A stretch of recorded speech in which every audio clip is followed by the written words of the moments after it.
Hi, welcome to my stream on YouTube. This afternoon for my open studio stream, I welcome you all to my home studio like I do every Thursday. And I had hoped in last week's stream that if you were here for it, or you may have watched the recording, you'll remember this guy who is my fursuit head that I'm working on, this pink rabbit. And I put the ears on in a recent stream and talked about, I had hoped that the fur, this is the last scrap of fur that I have from making the ears, and I had hoped that my additional piece of fur would show up in time for me to apply the fur to this understructure of thermoplastic mesh, which, if you want to know more about this, watch one of the two previous streams, not last week, but the two before last week. And there's information in the chat, or not the chat, there's information in the description of these videos of where you can buy this type of thermoplastic mesh. And I had hoped I would be putting the fur onto this guy this week. Hey, welcome. I see someone else has joined over on YouTube.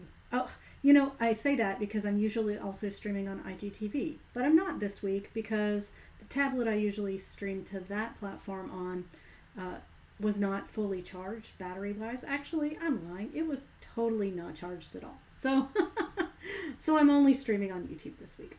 They have just this tiny bit of fur to incorporate into this rabbit head, and I had hoped that the remainder would arrive in time for me to show the process of patterning the skin of a structure like this. As of yesterday afternoon, when I needed to submit to the calendar for the costume guide, it had not arrived. So I changed the programming, and we're going to do some more unboxing of the large vintage millinery materials and equipment that I received last week. But first, of course, because the universe is just like this, this box arrived today. So, and guess what's in it? Pink fur. Now, you will notice, I noticed immediately upon opening it, that this pink fur and this pink fur are two different colors. But that's not a problem. That's actually advantageous, because in order to make one of these heads look more three-dimensional, more visually interesting, that value difference between the two types of fur is something that I can incorporate when I pattern this, and I decide, I will probably decide that the pink that matches the ears will be limited to the base of the ears and a little patch that comes down the front of the face, and that this more bluish pink fur will be part of the cheeks and the jowls here. So we'll figure that out when we get to it, now that it's here. But because it's skating in at the very last minute, that's not what I planned to do in the stream today. I rescheduled to unbox the rest, well, not the rest, some more of the Antique Millinery donation, because this donation, which I received last week and unboxed the first portion of in last week's stream, was huge. There were 5 large boxes of antique millinery, trims, hat blocks, materials, hat bodies in felt and straw. I mean, just an incredible amount of stuff. And when I opened up one of the other boxes from that donation, I found a bunch of smaller boxes inside. So I have those to look at today because I don't know what's in them. And we'll start with this one here, which says on the front of it, Millinery Grosgrain, some vintage. And this is taped shut, so I'm going to need to open it with this box cutter here. And I have no reason to believe that this is not exactly what it says it is. I have a box of vintage millinery grosgrain at my studio at the theater where I work.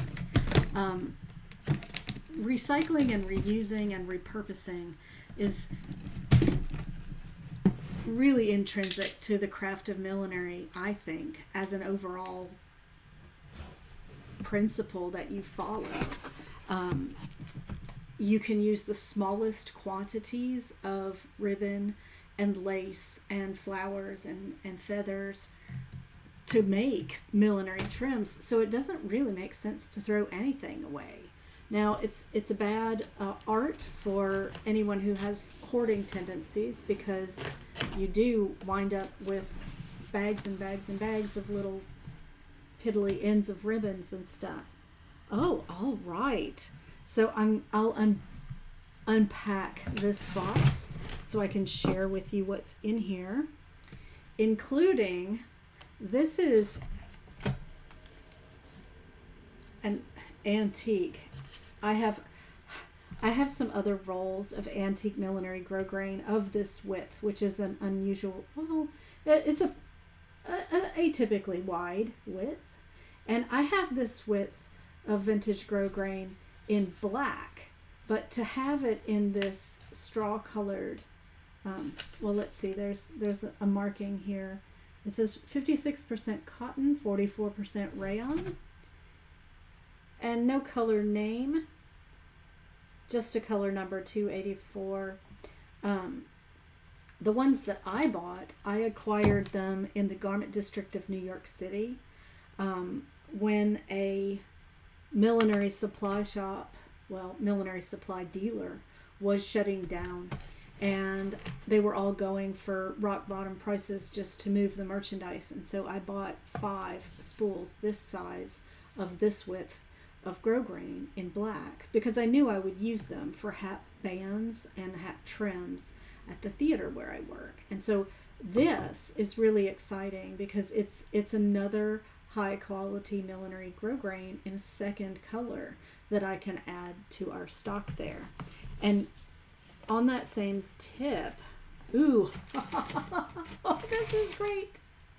So this is another spool of that antique grosgrain, and this one is narrower. It's more of a standard width. I have several.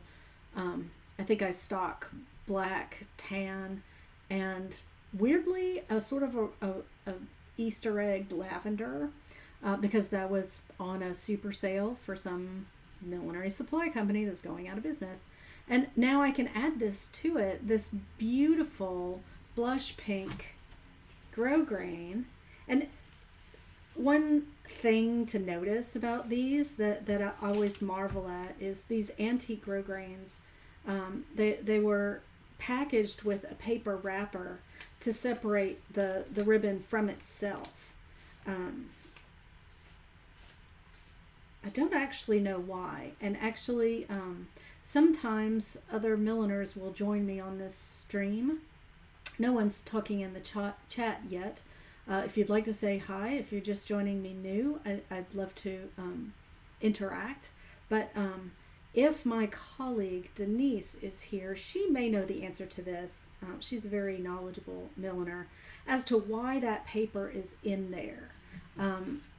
I think of it as just an element of quality, but there may be some protective or prophylactic reason for it there that I am unaware of. But so I've only unboxed 2 spools of ribbon so far. Oh my God! Here's another one. Same paper wrapped vintage millinery ribbon, grosgrain. Same fiber content, the cotton rayon. And this is a lovely blue color in a same width as my pink. Let me get these sort of out here so you can have 2 narrower but not super narrow colors and 1 wider color. So this is all a lovely surprise to find in this box. And the box is not remotely full. Oh, here is This is washable pre-shrunk grosgrain Burlington ribbon. This is a nice mid-century one that we can, same fiber content, rayon cotton, but it's nice to see the packaging with those mid-century fonts. That I didn't mean to give you all the finger just there. Here, let me show it to you again without bird flipping. Those nice mid-century graphic design of the spool ends there. And this is a narrower, this is more of a grosgrain that I would use as a hat band on a vintage hat on the exterior. And these, I could use them on the exterior, but they're also a good width for the interior sweatband. And this wide one is an exterior grosgrain only. I can't imagine a circumstance where you'd want an interior grosgrain that width.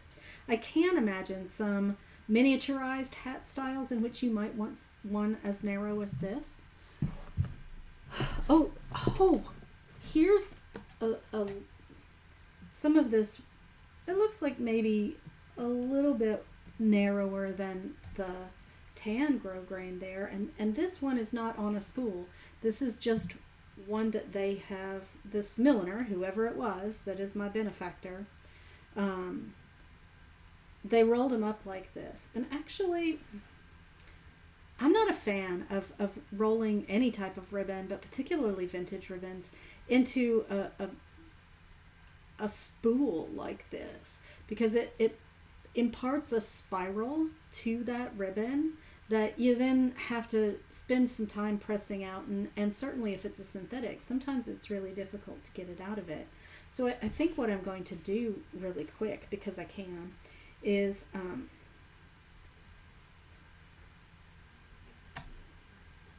do the figure 8 hank. There's a video on my YouTube channel of how to wrap ribbon like this and other kinds of flat goods, so that you don't have that spiraling circumstance. I like to roll not just ribbons, but also tape notions like snap tape. I'm not sure. Alexa, stop. Did you hear that? She's jumping in on my stream. But that sort of a figure 8 wrap is a whole lot more gentle on the ribbon. And you saw just how quickly I was able to wrap that up right then. So it's not like it's a big time consuming thing to do. Oh, there's more ribbons in here that are spool wrapped, and I can wrap them in the figure 8 configuration as I'm unboxing. So this is a nice, looks like my sweatband width of kind of a taupe color. And here's a grosgrain, another one of our mid-century. This is an Ofray brand, which you probably have seen at like Joann's and stuff. And this one is exciting because this ribbon spool has a measuring device cut into it here. That's kind of fun. Again, washable grosgrain, rayon, and cotton. God, I wish they still sold this at like fabric stores. But anyway, that's another one from me there. And we also have a white one. So lovely to see these products that we once had as mass-produced, easy-to-acquire things that now, if you want them, you have to order them specially from specialized vendors. Ooh, this is nice. This is, oh, interesting. Ofray woven edge ribbons since 1876. That's a cool little bit of information. And this one is a very narrow millinery grosgrain. And that's one, I've found lots of 1940s felt hats in our stock at the theater that have this type of grosgrain, trimming them on the exterior of the hat. So these are all just wonderful little treasures to find. And the rest of what's in here, oh, that's got a pin in it. Well, not anymore, it doesn't. I have a little piece of orange grosgrain. Hey, welcome. I see someone else has joined us. Um, it's weird on YouTube because I can't see who you are. I know that on Facebook you can see who has joined your stream, and that's a great segue to the fact that Denise, the milliner that I mentioned before, she hosts a Friday stream every Friday afternoon, 3 p.m., called Fun Friday Millinery. And she'll be doing that tomorrow and every Friday thereafter until something changes about that. But what's important to note is that I will be her guest on the 11th of June on Fun Friday Millinery. And I think we're just going to have a conversation about millinery topics, and she and I go way back, so we might have some reminiscing about when I was her assistant at the Huntington Theater many years ago in Boston. Oh, this is a length of some wide white grosgrain that's not on a spool, so I'm just going to wind it up here really quick. I'm glad I opened this because there's a lot of room left in this box, and I think I could consolidate because I have 4 other boxes here to potentially get through in today's stream, but I don't think that I need 4 boxes worth. I don't think that I have 4 boxes worth of stuff. I think that there's some extra room in all of these boxes, and they could consolidate down to be better packed more efficiently. Oh, there's one more little bit of ribbon inside of here, and then we'll clear off this, another pen, we'll clear off all of this ribbon to open the next box. Now some of these boxes, it looks like, just from looking in, it's kind of frosted plastic, so I'm just kind of winging it, but I think that we have some vintage millinery trims and supplies. So brown, narrow, oh, I'm going to put all these back in there. So excited. I'm definitely keeping these for the theater. I mean, all of this stuff is technically for the theater. Some of it is more of what, everything I looked at last time, I think I'm going to keep, but some of the straw hat bodies and some of the lighter colored felt. White felt shows up horribly on stage. It blows out in the stage light and looks like a strobe lights on stage or a spotlight. So I'm not keeping the white felt hat bodies. A lot of the straw I'm going to pass on to my friend at the Millinery Guild because they are collecting equipment and supplies to share with novice milliners who maybe don't have the wherewithal or the means or the access to the things that they need to learn the craft. So that's exciting to know that you know, even what we won't use at the theater will get used by people. So this is my next box to open from the donation. This is just a Rubbermaid tub, and it looks like, oh, so we have some vintage Bakelite buckles, slider buckles, which we use a lot of these actually, particularly when we do mid-century dresses. These are great to have because those usually have a self-fabric belt, and that's one of the techniques that the head of our graduate program teaches to the students.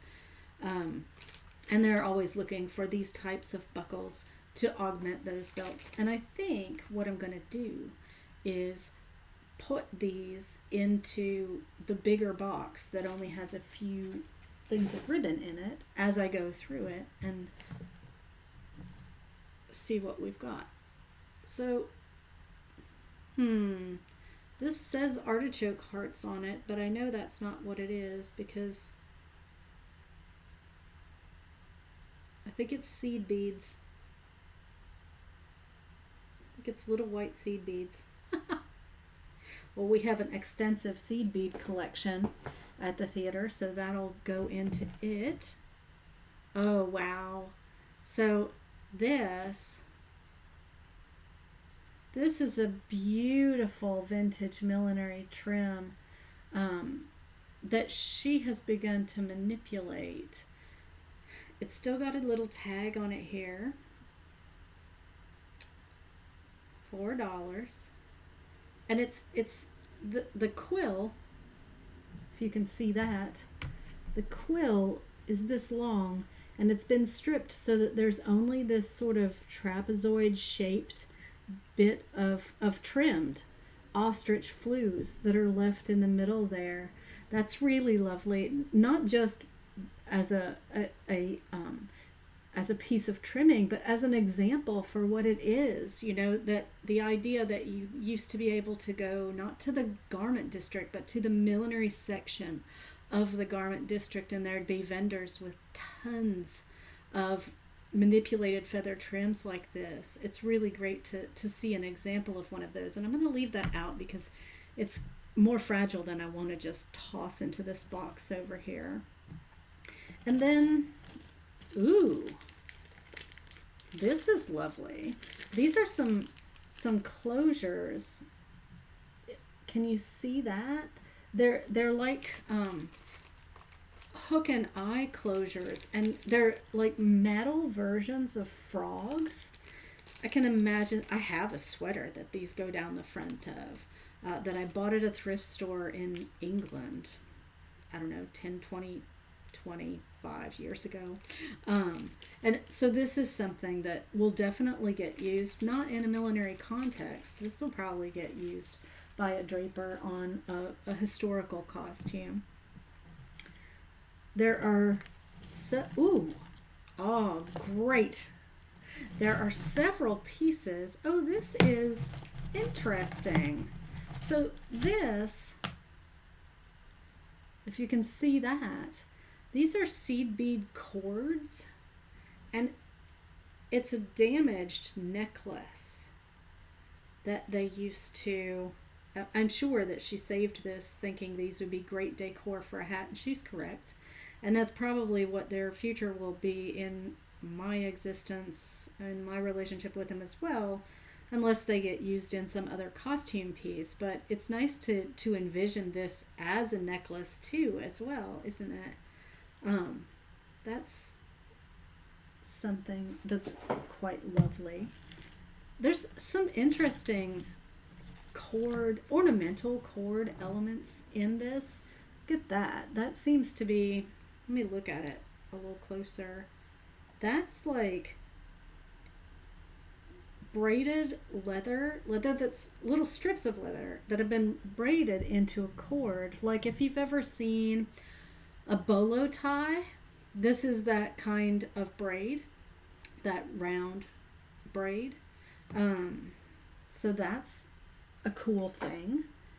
There's several more. Ooh, mother of pearl. I can feel the shell of that. Whereas this is bakelite. Several more of these. Oh, this is like it's like she's just thrown these slider buckles into here. That those could get classified with this other one. And then there's several packets.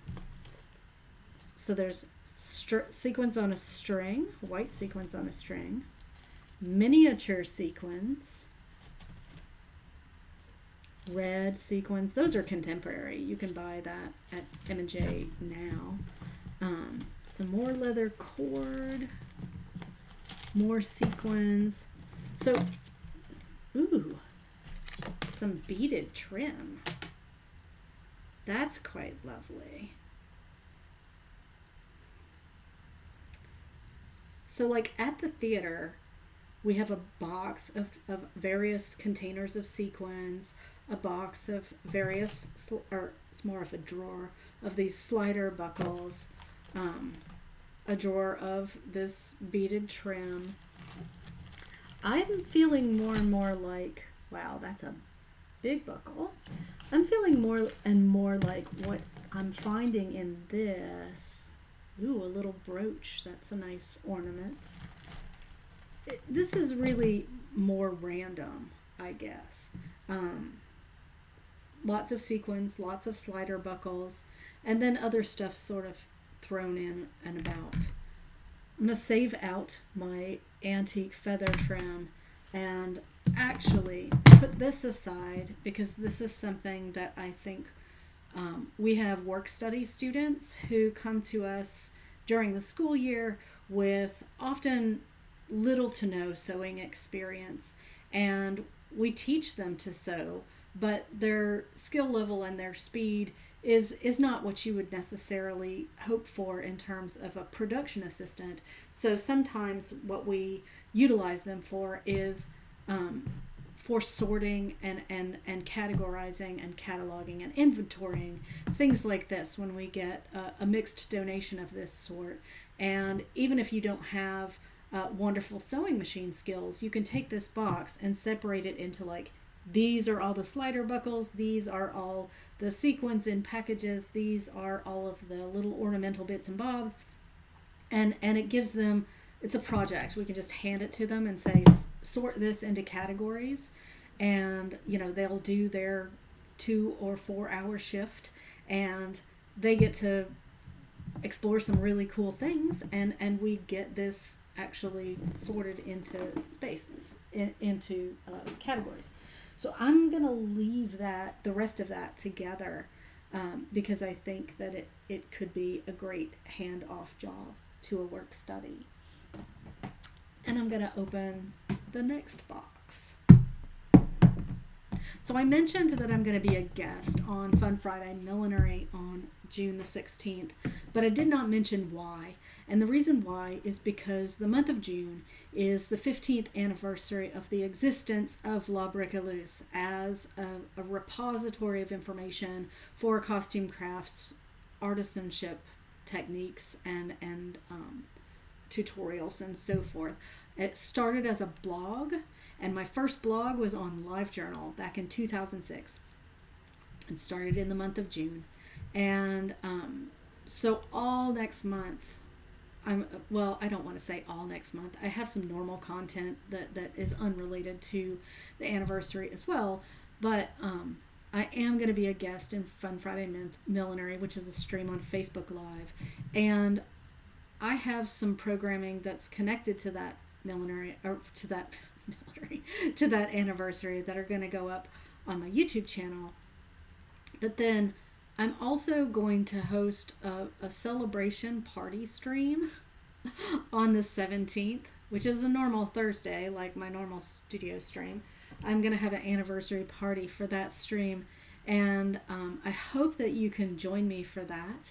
And I don't really have any huge plan for it beyond that I'll stream and answer questions and talk about a retrospective of 15 years worth of sharing costume content on first blogs and then Facebook and then Twitter, and I think all of these are linked on the About page for my YouTube channel. So if you're interested in those other platforms,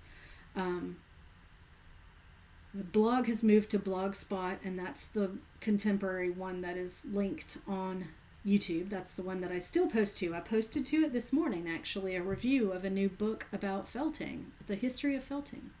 But I'm getting diverted from what is in this box, which I think maybe is what you really care about, instead of me tooting my horn about my anniversary. And this box has some really exciting things in it, like antique feather sprays. Look at this beautiful spray of these delicate feathers. Some of them are stripped with just the flues left at the end. Okay, so this is the box into which I will pack this again once I have looked through what's in here. So this is exciting. This is like a packet of feather pads. So if you've ever seen those feathered hats of they're popular in like the 1960s, late 50s, 1960s, that are covered in feather work. They just look like a complete shape of feathers. They're actually covered in feather pads. And this is a pack of feather pads. And if you look at the back here, you can see what that means. So here, there's a sort of a teardrop shape of cotton fabric to which all of those feathers have been delicately glued. So you don't see the glue. It's in there, I promise you. And if you steam these, then they'll fall off and you'll see the residue of the glue. But you can build a feathered hat with a bunch of these feather pads, or you can create, like, if you've ever seen millinery trims where it looks like a bird carcass is laying on the hat. Most of the time it's not like taxidermy. It's like a stuffed animal bird that's covered in actual bird feathers. Oh, there's lots and lots of really interesting feather. Ooh, that's nice. Those are the feathers that you build those fake wings from that look like actual wings. And then there are some custom dyed plumes. Oh, there are several of these lovely dyed plumes. I wonder if she dyed them, the milliner that this comes from. Because you can dye feathers. You have to be sort of careful about it and use an acid dye. And once you are done with the dye process, you can shift them around in cornstarch and then blow them dry and they'll get floofy again. But boy, it's scary in that time when they look like a bedraggled wet dog and you're like, they're the right color, but they look really sad right now. And there's that moment of terror in the dyeing process where you're like, what if it doesn't turn out? But it does. So that's my pep talk of be brave. If you ever have to dye some feathers, just like jump in and do it, and I promise it'll be fine, even though you'll be terrified. Well, there's another feather pad in a little wax envelope. So I think, oh, there's many, many more fancy feathers, and, oh, this is great.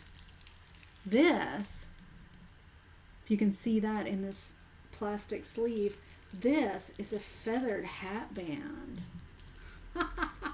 Wow, that's exciting. So this is actually something that, again, I'm not going to unpack this into my consolidation box. I'm going to leave this as feathers. And then at the theater, I have a really extensive antique feather stock. And it's sorted by type of bird and by length and color.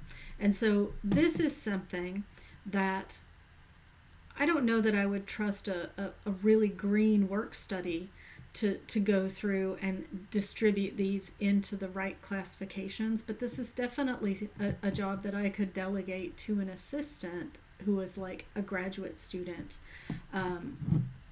to teach them about feather types. So that's cool. Next box. Okay, we're at 3:30. Now my stream ends at 3:45. So we should be able to get through at least this box. I'm so bad at planning the time on these streams because I think, especially, it's easier, I guess, when I'm unboxing a donation like this, because I don't get distracted from the work. But when I'm actually working on something, like when I put the ears on this rabbit, I thought I'd get both ears on and secured in one stream, and I didn't even get that far. Like, like I think I got one on in one stream. I'm always more ambitious about how much I will achieve than I actually achieve. So this box is full of beautiful antique lace bits. Oh, look at this one. Look at that lace pattern on there. Those crazy weird triangles asymmetrically. Oh wow, okay, and this oh, this is sweet. This is like a lace. I think when I show it to you, you'll recognize the time period of like this is like that sort of mid-century mod. This lace with these cute sort of cartoonish 5-petal flowers embroidered on. Feels like it's a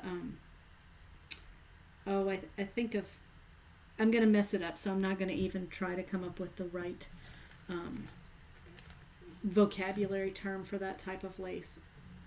Ooh, wow. This one's really interesting, too. There's a lot of really high quality laces in here of really unusual patterns. And then there's some that are fairly standard. Like you can probably go to Joann's and buy this lace right now. But you definitely can't find this at Joann's. And it's really weird with those asymmetrical grids along the bottom and then this like weird sort of open work floral up at the top. Some really fun stuff in here. Oh. Here's a scallop. A lace scalloped edge. And oh, this is lovely. So this, look at that. With those round holes down the edges of it. And they're asymmetrically distributed. And the center of it is woven in what looks like kind of a gingham pattern. Wow, these are really beautiful trims, really unusual. Oh, look at this. So, can you see what this is? This is like some lace with these irregularly distributed spirals coming off of it. Like it's very much that like late 50s to mid 60s sort of psychedelic aesthetic, but manifested in really fine like bridal quality lace. So this is I'm overjoyed about this bit of this donation. Oh, that's really sweet. That's more traditional, definitely. This whole box is actually something that I will probably give directly to the program director at the graduate program where I teach, because she teaches a class called Couture Methods, where they discuss all the different types of lace. This is like a small unit in Couture Methods. They also talk about all kinds of things like furriery and working with leather and vinyl and really high-end production. And these laces are aesthetically quite unusual examples of this high quality of lace. So I'll probably give this, I won't say probably, I will give this directly to her and let her go through it and see what she might want to pull out as examples or materials for that advanced couture class, and what might just get rolled up and put into our stock to potentially be used by costumers making clothes for the theater or graduate students making projects for their classes. So this is the last box. Exciting. Okay, it's 3:37. I'll be able to get through this box. That's great. This is the last box that I have brought up from the donation for today. And I think I'll be able to totally get through it. So this one, it looks from the outside like this has some really nice silk flowers, which I have some super nice silk flowers from a business called M&S Schmalberg, which is a silk custom flower making company that's based in the Garment District in New York.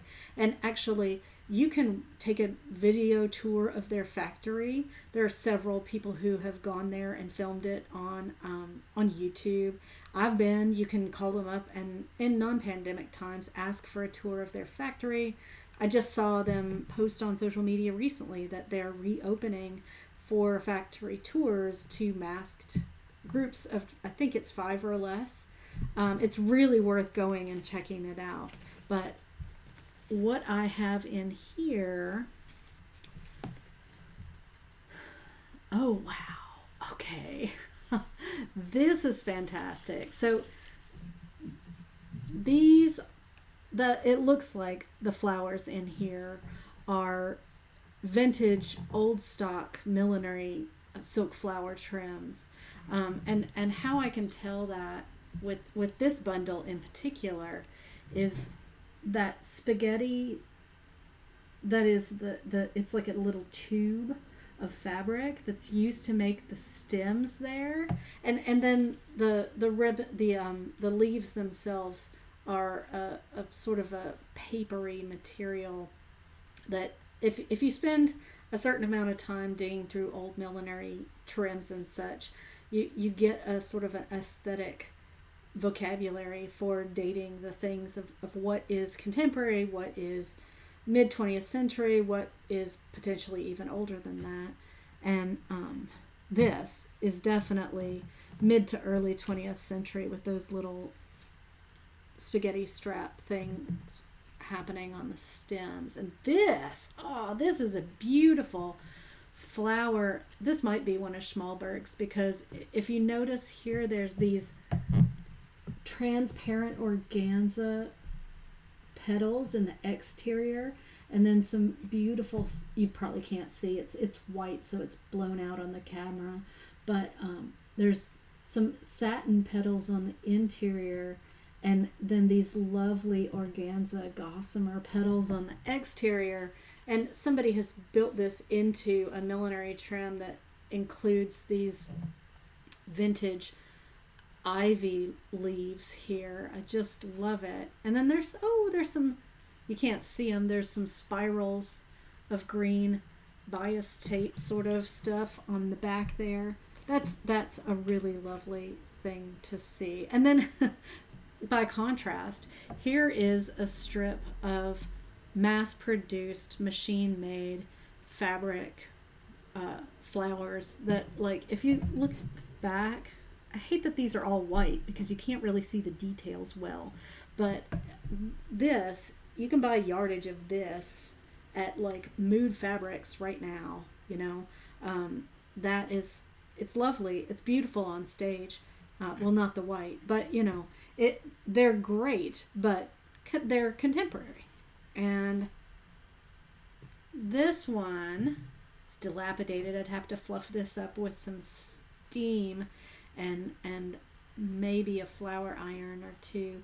But this is a lovely mid-century flower that it still has, if you can see in the middle, it's got some little stamens in there, a little cluster of seed beads and stuff. That's quite nice. Oh, you know, this is fun to find. So these are a couple of leaves pressed in a leaf iron that imparts that, you know, you see that variegation and the spine down the middle of the leaf. So, but these are pieces of millinery felt. This is velour wool felt that's been pressed in a leaf iron. And I love seeing that because it is also somewhat like the felt feathers that I was making several streams ago, and there's a whole video on how to make them yourself if you want. I love seeing variations on something that, like, I've made things like this, but not with a leaf iron because that's a very specialized piece of equipment. But whoever this woman is, she must have either gotten her hands on one, which a leaf iron is, there's a base that is the back side of the leaf and a top that is the front side of the leaf. And when you sandwich it in there, it imparts that kind of topography to it. And if you watch the tour of the Schmalberg Flower Factory in New York, you'll see they have loads of flower irons and leaf irons for creating that dimension that in an even higher end flower factory would have been hand created with a ball iron or something. There's a whole set of flower making tools, which I actually have some at the theater, but we almost never have the time or the resources to make those really handcrafted silk flowers. Oh wow, here's another one of those flowers with the organza petals on the exterior and the beautiful satin interior and the vintage ivy leaves. So I now have two of those. One wonders if this was a trim on maybe a hat design that she produced several of as part of a collection that you could buy. Oh, and here's more. Oh, here's more of the leaves from different colors of felt. So I now have a collection of these leaves from dark brown to a sort of a camel color. And there's even more in here. Oh, that's exciting. That's really exciting. Oh, there's my alarm telling me that it's time to end the stream. But you know what? We're to the end of this. Let's just look through the rest of it here real quick. It'll be fine. So this one has, ooh, these are interesting. They're like Beauty Berry, except they're Beauty Berry that is composed of styrofoam pellets, like might come out of a bean bag. That's probably created in the 70s. That's a really lovely thing, but weird too. I don't mean to pass a huge judgment there, but oh, more of the felt leaves, stamens to make your own flowers. You can stick those in the middle. Ooh, this is great. Oh. So these are, see if I can hold this one up there close enough for you to see it. These are vintage raspberries with little glass seed beads glued on an interior, maybe styrofoam, maybe a stitched pod, little pad. That's a whole bunch of glass bead raspberries. Love that. Love it, love it. More felt. More felt. I have so many felt leaves in here. That's really exciting. And then there's one more thing that I think it looks like it's probably going to be worth showing to you. Oh, wow. So I thought this was going to be frogs, like the closure that goes on the front of your jacket. But it's actually, this is velour petals, like dogwood petals, made in velour felt. Uh-oh, I dropped one. Wow, I dropped it and I totally lost it. I'll find that after the stream. There's several of those petals in here and some yellow stamens, and that makes me think that this was a project bag, that the plan was to make a bunch of those velour feather flowers with the little yellow stamens. You know, that's so exciting to sort of retroactively, archaeologically think about what these things would have been used for. So that's the end of what's in the box, and that's the end of my stream for today. I know that I can return to the rabbit fur pattern making next stream. So next week, when I stream, we'll be putting some fur on this guy, which I'm super excited to get back to that. But it has been wonderful the past 2 weeks going through all of these antique millinery trims and equipment with all of you. So thank you so much for coming and being part of my stream today. And I hope that you'll join me in a future stream. I do this every Thursday at 3 p.m. Eastern Daylight Time here in the U.S. I'm in Durham, North Carolina.